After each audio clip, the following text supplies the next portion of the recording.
Hi friends, ഇന്നത്തെ ഇതൊരു unboxing video ആണ്. അതായത് ഞങ്ങൾ കുറച്ച് ദിവസം മുമ്പ് ബേബിക്ക് വേണ്ടി കുറച്ച് ഡ്രസ്സ് എടുക്കാൻ വേണ്ടി ഞങ്ങൾ ഷോപ്പിങ്ങിന് പോയിരുന്നു. അപ്പോൾ എടുത്ത ഡ്രസ്സുകൾ ഇപ്പോഴാണ് ഞങ്ങളൊന്ന് അൺബോക്സ് ചെയ്യുന്നത്. അപ്പോൾ അതിൻ്റെ വീഡിയോ ആണ് ഇന്നുള്ളത്. അപ്പോൾ ആ വീഡിയോ കണ്ടിട്ടില്ലാത്തവർക്കായി ലിങ്ക് ഞങ്ങൾ ഡിസ്ക്രിപ്ഷൻ ബോക്സിൽ കൊടുത്തിട്ടുണ്ട്. അപ്പോൾ എല്ലാവരും പോയി കാണണം. ഇത് മോസ്കിറ്റോ ബെഡാണ്. ഞങ്ങളവിടെ കുറേ എണ്ണം നോക്കി, പക്ഷേ ഞങ്ങൾക്ക് കുറച്ചും കൂടി ഇഷ്ടപ്പെട്ടത് കളറൊക്കെ നന്നായി തോന്നിയത്, ആ കോമ്പിനേഷനൊക്കെ ഇതേ തോന്നിയത് ഇതാണ്. അപ്പോൾ ഞങ്ങൾ ഇതെടുത്തു. അപ്പോൾ നല്ല രസമുണ്ടായിരുന്നു കാണാൻ വേണ്ടി. പുറമേ നിന്ന് കണ്ടപ്പോൾ തന്നെ ഞങ്ങൾക്ക് രണ്ടുപേർക്ക് നല്ല ഇഷ്ടപ്പെട്ടു. ഞങ്ങളാണ് ഇത് സെലക്ട് ചെയ്തത്. ഞങ്ങൾക്ക് രണ്ടുപേർക്ക് ഇതുപോലത്തെ ഉണ്ടായിരുന്നു എന്നൊക്കെ പറഞ്ഞു, പക്ഷേ നമുക്കതൊന്നും ഓർമ്മ ഉണ്ടാവില്ലല്ലോ. അവിടെ നിങ്ങൾക്ക് ഏറ്റവും ഇഷ്ടപ്പെട്ട ഒരു 3 താഴെ കൊടുത്തിട്ടുണ്ട്. അപ്പോൾ നിങ്ങൾക്കതിൽ ഏറ്റവും ഇഷ്ടപ്പെട്ടത് ഏതാണെന്നൊന്ന് കമൻറ്റ് ചെയ്യണേ. പിന്നെ അടുത്ത കവറിൽ കുറച്ച് കർച്ചീഫും അങ്ങനത്തെ സാധനങ്ങളൊക്കെ ആയിരുന്നു ഉണ്ടായിരുന്നത്. ഇതൊന്നും എടുക്കുന്നത് ഞങ്ങൾ കണ്ടിട്ടില്ലായിരുന്നു. ഞങ്ങളവിടെ ഫോട്ടോയും വീഡിയോസൊക്കെ എടുത്ത് നടക്കുകയായിരുന്നു. അപ്പോൾ ഇവിടെ വന്ന് തുറന്നു നോക്കുമ്പോഴാണ് ഈ സാധനങ്ങളൊക്കെ ഞങ്ങൾ കാണുന്നത്. പിന്നെ അതിൻ്റെ കൂടെ ഞങ്ങളൊരു ഷീറ്റ് കൂടി വാങ്ങിച്ചിരുന്നു. കുഞ്ഞിനെ അതിൽ കിടത്താലോ എന്ന് വിചാരിച്ചിട്ട്, ഉറങ്ങാത്ത സമയത്തൊക്കെ അതിലങ്ങനെ കിടത്താലോ എന്ന് വിചാരിച്ചിട്ടാണ് ആ ഒരു ഷീറ്റും കൂടെ വാങ്ങിച്ചത്.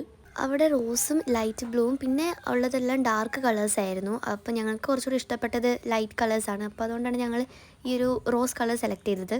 പിന്നെ അടുത്തതിലാണ് മെയിനായിട്ടുള്ള കാര്യങ്ങളായ ഡ്രസ്സും പിന്നെ കുറച്ച് ടവലൊക്കെ ആയിരുന്നു അതിലുണ്ടായിരുന്നത്.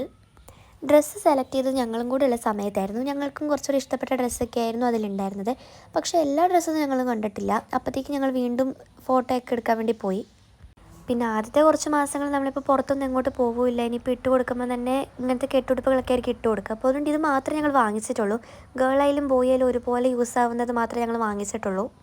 പിന്നെ ഡെലിവറിയൊക്കെ കഴിഞ്ഞ് കുറച്ച് നാളും കൂടെ കഴിയുമ്പോൾ പുറത്തേക്കൊക്കെ പോകാൻ തുടങ്ങുകയാണെങ്കിൽ അപ്പോൾ ഒന്നും കൂടെ പോയി കുറച്ചുകൂടെ ഡ്രസ്സൊക്കെ വാങ്ങിക്കണമെന്നാണ് തീരുമാനിച്ചിരിക്കുന്നത്. പിന്നെ അടുത്തതും കെട്ടുടുപ്പ് തന്നെയായിരുന്നു. അത് രണ്ടും വേറെ വേറെ മോഡലുള്ളതായിരുന്നു ഞങ്ങൾ എടുത്തത്.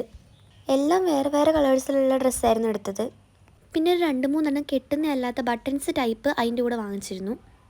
ഞങ്ങളിത് അൺബോക്സ് ചെയ്യുന്നത് ഡെലിവറിൻ്റെ 2-3 ദിവസം മുമ്പാണ്. അപ്പോൾ ഹോസ്പിറ്റലിലേക്ക് പോകുന്നതിന് മുമ്പ് ഇതൊക്കെ ഒന്ന് കഴുകി വൃത്തിയാക്കി അയൺ ചെയ്തിട്ട് വേണം അങ്ങോട്ട് കൊണ്ടുപോകാൻ. അടുത്ത കവറിൽ പിന്നെ ബേബിക്ക് വേണ്ടിയുള്ള കുറച്ച് പാമ്പേഴ്സ്, പൗഡർ അങ്ങനത്തെ സാധനങ്ങളൊക്കെ ആയിരുന്നു അടുത്തതിലുണ്ടായിരുന്നത്. ഈ ഒരു ടൈമിൽ വളരെ അത്യാവശ്യ കാര്യങ്ങൾ മാത്രമേ ഞങ്ങൾ വാങ്ങിച്ചിട്ടുള്ളൂ. പൗഡർ, സോപ്പ്, ഫീഡിങ് ബോട്ടിൽ അങ്ങനത്തെ കാര്യങ്ങൾ മാത്രമേ വാങ്ങിച്ചിട്ടുള്ളൂ. അല്ലാതെ ഉള്ളതൊക്കെ പിന്നെ വാങ്ങിക്കാമെന്ന് വെച്ചിട്ടാണ്. അങ്ങനെ അത് കഴിഞ്ഞു. അടുത്ത കവറിൽ ഇതുപോലെ ഡ്രസ്സും കുറച്ച് ടർക്കികളൊക്കെ ആയിരുന്നു ഉണ്ടായിരുന്നത്. 1-2 ടർക്കി ആയിരുന്നു വാങ്ങിച്ചത്. ഒരു ഓറഞ്ച് കളറുള്ളതും പിന്നെ ഒരു യെല്ലോയിഷ് ആയിട്ടുള്ള കളറാണ് വാങ്ങിച്ചത്. ഞങ്ങൾക്ക് ലൈറ്റ് കളേഴ്സാണ് കുറച്ചുകൂടി ഇഷ്ടം. അപ്പോൾ അങ്ങനത്തെയാണ് വാങ്ങിച്ചത്. ഇത് കൂടാതെ ഒരു 2-3 പപ്പയും മമ്മിയും വന്നപ്പോൾ കൊണ്ടുവന്നിരുന്നു. അപ്പോൾ അതുകൊണ്ട് അധികം ഒന്നും വാങ്ങിക്കാൻ നിന്നില്ല. ഞങ്ങൾക്ക് പിന്നെ ഇതൊക്കെ തുറക്കുമ്പോൾ ഫുള്ള് മനസ്സിൽ വരുന്നത് ആ വാവ കുറച്ച് ദിവസം കഴിയുമ്പോൾ വരും, എടുക്കണം, ഉറക്കണം, അതൊക്കെയാണ്. ആ ഒരു എക്സൈറ്റ്മെൻറ്റിലായിരുന്നു ആ ഒരു ദിവസമൊക്കെ മുഴുവൻ ഞങ്ങൾ അങ്ങനെ ഇരുന്ന് കടന്നു പോയിക്കൊണ്ടിരുന്നത്. പിന്നെ കെട്ടുടുപ്പ് അല്ലാതെ ഒരു 2-3 ഡ്രസ്സും കൂടെ വാങ്ങിച്ചിരുന്നു. ഒരു ഫുൾ സ്ലീവായിട്ട് വരുന്നതാണ് വാങ്ങിച്ചു. കാരണം ഇപ്പോൾ ഇവിടെ നല്ല മഴയാണ്. ഞങ്ങൾ ഈ വീഡിയോ എടുക്കുമ്പോൾ തന്നെ പുറത്ത് നല്ല മഴ പെയ്യുന്നുണ്ട്. അപ്പോൾ ഭയങ്കര തണുപ്പൊക്കെ ഉള്ള കാരണമാണ് ഇങ്ങനത്തെ ഇതും കൂടെ വാങ്ങിക്കാമെന്ന് വിചാരിച്ചത്. ഒരെണ്ണം ഹൂഡിയുള്ള മോഡലാണ് വാങ്ങിച്ചത്. കാലും കൈയൊക്കെ ഫുൾ കവറാവും ഹൂഡിയുള്ള മോഡൽ. വേറെ ഒരെണ്ണം ഹൂഡി ഇല്ലാത്തതാണ് വാങ്ങിച്ചത്. പിന്നെ ഒരു പ്ലാസ്റ്റിക് ഷീറ്റ് കൂടി വാങ്ങിച്ചു. കുഞ്ഞിപ്പോൾ കുറച്ചുകൂടി വലുതായിട്ട് എണ്ണയൊക്കെ തേപ്പിച്ച് കിടത്തുമ്പോൾ യൂസ് ആവുമല്ലോ എന്ന് വിചാരിച്ചിട്ടാണ് ഇതും കൂടി വാങ്ങിച്ചത്. ഇത്രേ ഉള്ളൂ ഇന്നത്തെ വീഡിയോ. അപ്പോൾ എല്ലാവർക്കും ഇഷ്ടപ്പെടുമെന്ന് വിചാരിക്കുന്നു. ചാനൽ സബ്സ്ക്രൈബ് ചെയ്യാൻ മറക്കരുത്. Bye bye.